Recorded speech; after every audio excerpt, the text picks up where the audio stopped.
So here comes another way of factoring. We call this the box method. Anyways, your very first step is probably the hardest, but once you get past this step, it's pretty easy. So step one is to draw a box. Yeah, I know. Here we go.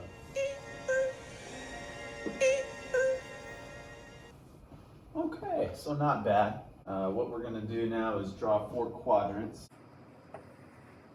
Now, the reason why we set these up is these 4 boxes represent areas. So what we're gonna do is work backwards. Instead of doing a length times a width to figure out an area, we're gonna work backwards. We're gonna have an area. We're gonna factor out the length and the width. We're now gonna use this X thingy, and this X thingy helps us figure out what values we're gonna be putting inside the box. The next thing you're gonna do is multiply your A times your C.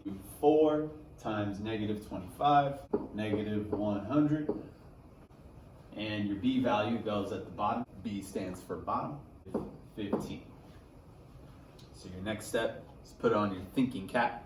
You need to figure out 2 numbers that multiply to -100, but at the same time, those 2 numbers are gonna add up to 15. So think about all the factors of 100.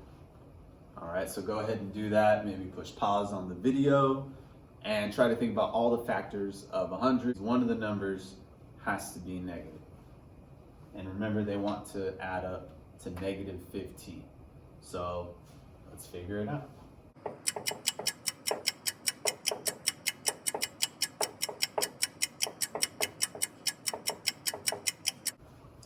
Got it. So we said one of the numbers has to be negative. You might want to think about, well, what 2 numbers are going to either add or subtract to get me -15? And then you think, and then you think. Anybody in this room got it? Everybody's still thinking. Well, everybody's at home. I'm actually all alone. Living your life after death.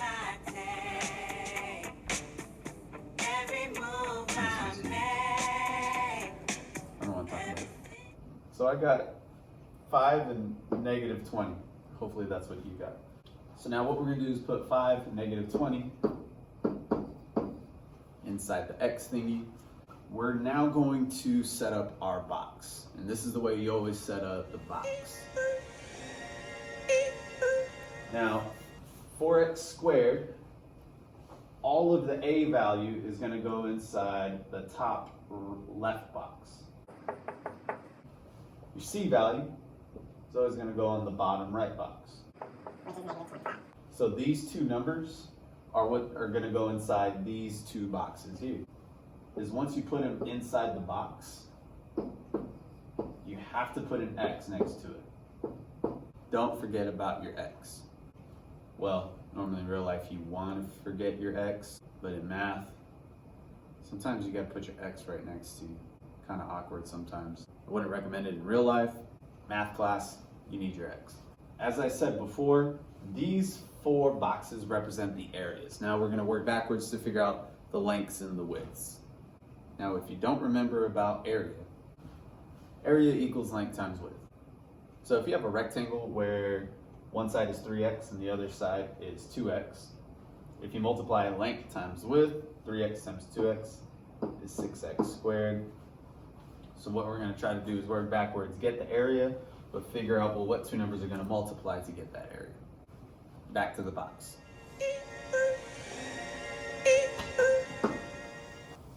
So let's take a look at the top row and figure out, well, what's this length going to be here? The way we do it is you think about GCF, greatest common factor. So take a look at 4x squared and 5x. What is the greatest common factor, aka the biggest number that goes into 4x squared and 5x? Well, if you look at 4 and 5, there's no number that goes into 4 and 5. But do they both have an x? Yes.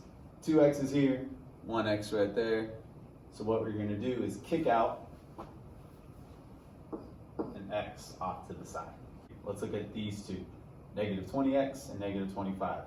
Is there a biggest number that goes into -20 and -25? Yes, -5. You can't take an x away from both of these values because negative 25 does not have an x. Apparently it's been single for its whole life. So now let's look vertically at these two boxes. Take a look at 4x squared and negative 20x. What is the greatest common factor of 4x squared and negative 20x? Well, the biggest number that goes into both is 4. Since they both have an x, we can take an x away from both of them.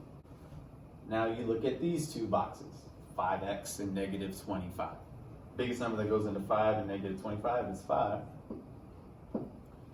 Now we can't take an x away from both because, again, like we said before, negative 25, been living the single life. So now, we're pretty much done. All we have to do is take these two values, 4x and 5, and put them together.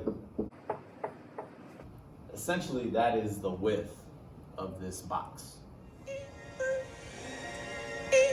And then x minus 5 comes together, and that is your length of the box. And there's your answer. Again, one of the things you can always do when you're done factoring to see if you got it right is distribute to check your answer.